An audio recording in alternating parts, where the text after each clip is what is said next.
Well, aren't you resourceful? Come with me. No, I don't think so. Remove this woman, please. Permanently.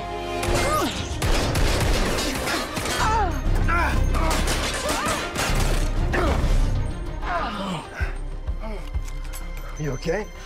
I don't know. Hello everyone, the December Review here, back again with a movie review. Today, we have the just-released Wonder Woman 1984. Available to watch simultaneously in theaters and on HBO Max as part of the new hybrid model Warner Brothers is rolling out for 2021. So get your home theater systems ready because Diana Prince is back to lasso some bad guys. My life hasn't been what you probably think it has. Diana Prince walks amongst us mortals in the year 1984, working as an anthropologist at the Smithsonian Institute in Washington, D.C. A stone arrives with a mysterious past and the ability to grant a wish to anyone who holds it. With co-worker Barbara and failed businessman Max Lord, greed begins to take over, and what starts out as a light-hearted trip down nostalgia lane ends with the possible destruction of the planet. Life is good, but it can be better. And why shouldn't it be? All you need is to want it.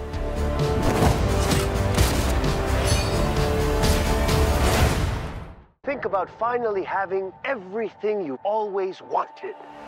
There is a ton to like about Wonder Woman 1984, and a few things that bog it down, but I'll get to those later. Walking away from the film, I felt that it holds a kinship in some ways to what I consider the best superhero film ever done, and that's Sam Raimi's Spider-Man 2. The tone felt very much like that film for most of its running time, and when 1984 was firing on all cylinders, it was nothing short of inspiring and a huge joy to watch. The film starts off with two big action-packed showpieces, opening to the extended scene of young Diana running through an obstacle course on steroids on her homeland. Its moment is crafted with vivid colors and height-defying theatrics. It also serves as a moral lesson to our hero and is used as the introduction to the films and Diana's moral fiber.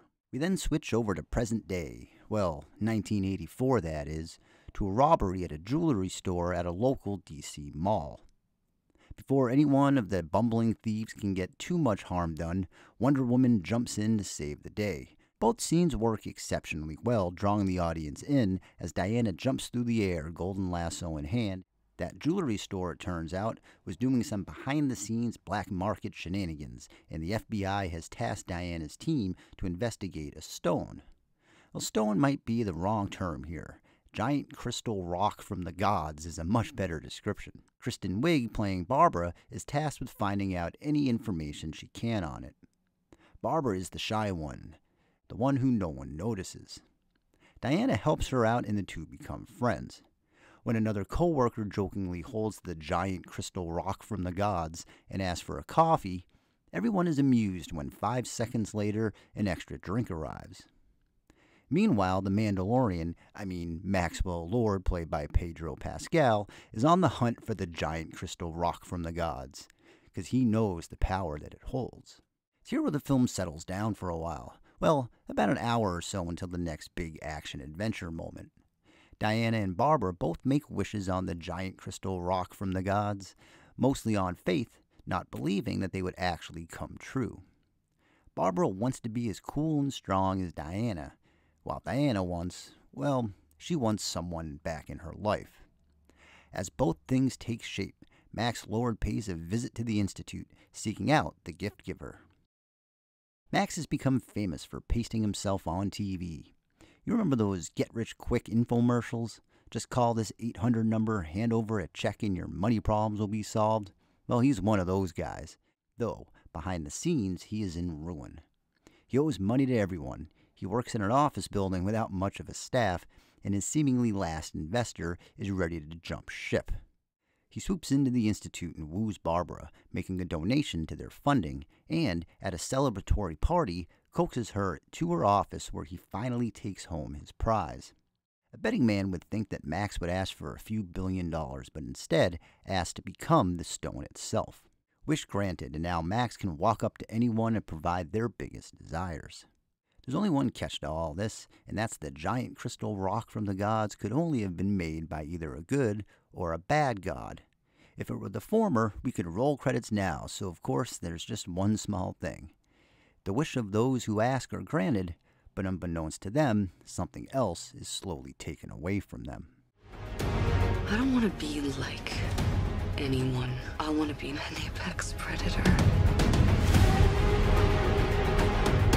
You've always had everything, while people like me have had nothing. Well, now it's my turn. Get used to it.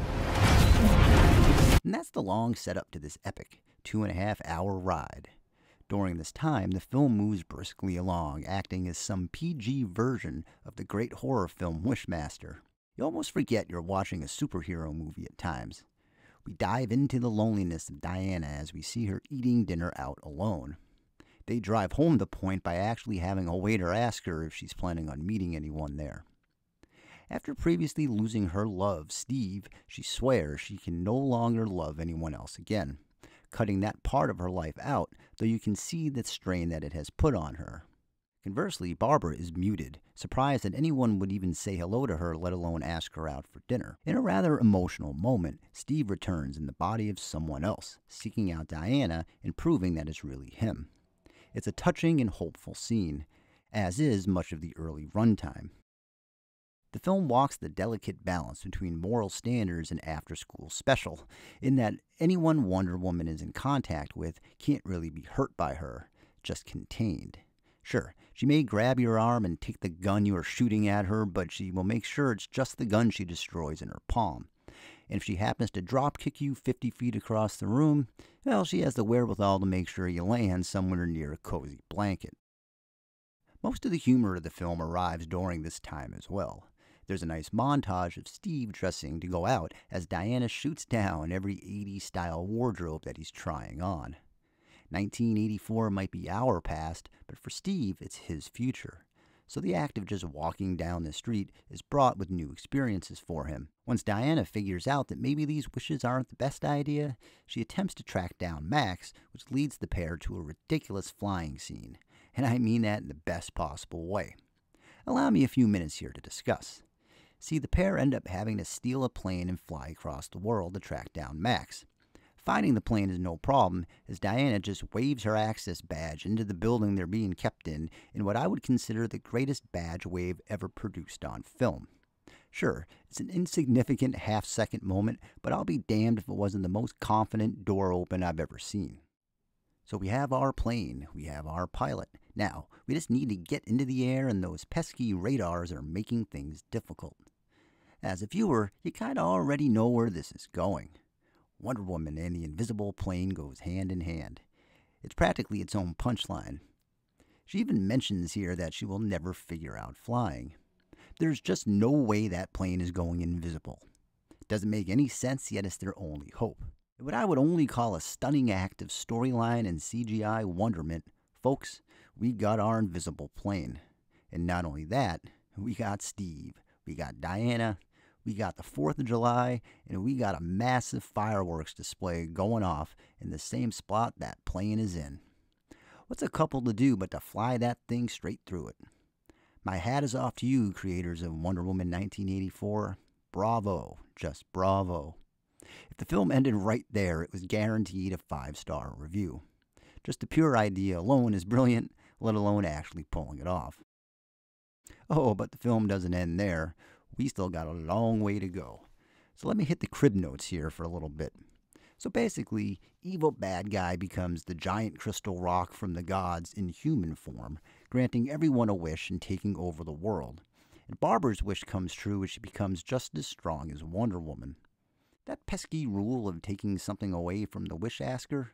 Well, Max is all-powerful now, but he's losing his physical body. Barbara has lost all compassion for people, as she rages with anger, proclaiming it's her time to be the powerful one, turning evil in the process. And Diana starts losing her powers.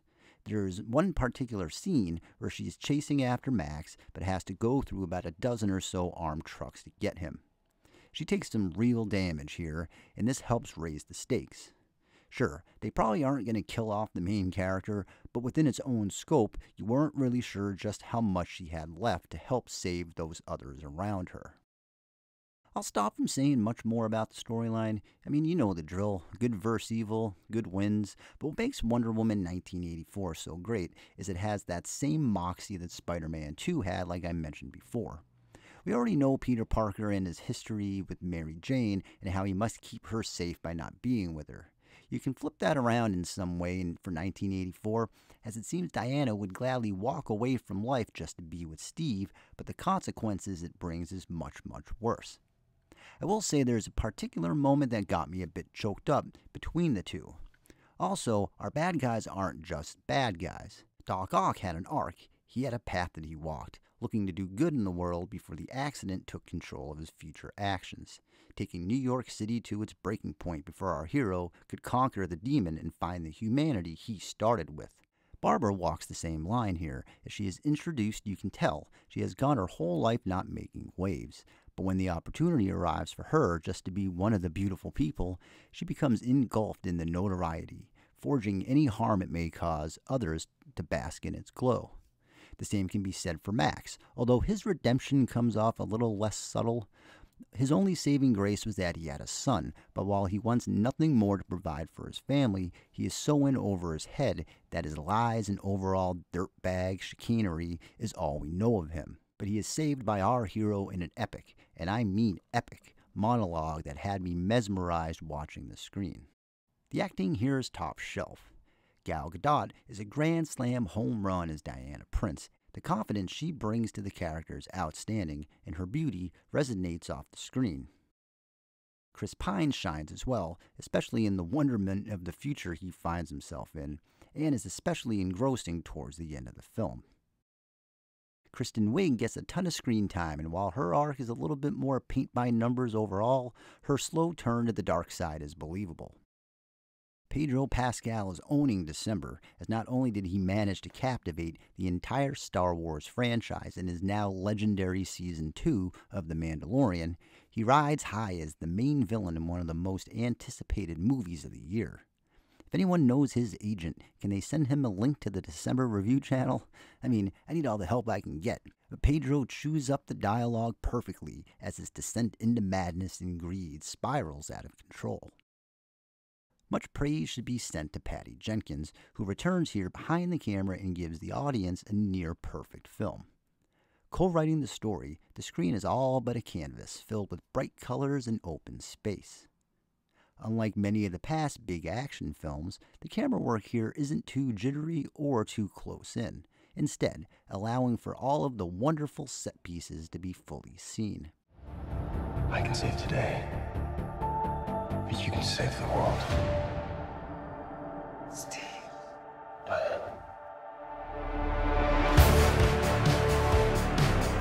Now. After getting off to a crazy cool start, the film does slow down for a while, which is fine. I get that you need to let things play out and the story to unfold. That hour or so still worked, and I enjoyed everything about that time frame. I just feel that there needed to be a little bit more balance. Which brings me to the second act of the film, in which we see our team chase after Max. Things get a bit bogged down here. Not so much confusing as just convoluted to a degree. Feels like we stepped out of one film and into another for a little while. And by the time the final act is underway, it's totally smoothed over, but that did stand out to me.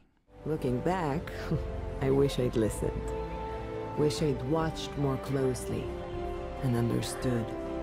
But sometimes you can't see what you're learning until you come out the other side. Wonder Woman 1984 is superhero royalty. The action is extremely well shot and crafted. The colors just fly off the screen. Diana's charm is vibrant, and the meaning behind it all is a welcome message in any day and age. The film has a lot of things to say, and it hits the mark the majority of the time. The pacing could have been a little bit better, but the acting more than makes up for any of that. Reminding me of the greats in the genre like Spider-Man 2 and Superman 2, there is real weight to the script. It's powerful at times while maintaining a light-hearted flourish. I give Wonder Woman 1984 5 out of 5 stars. It's an epic knockout film. Bravo again.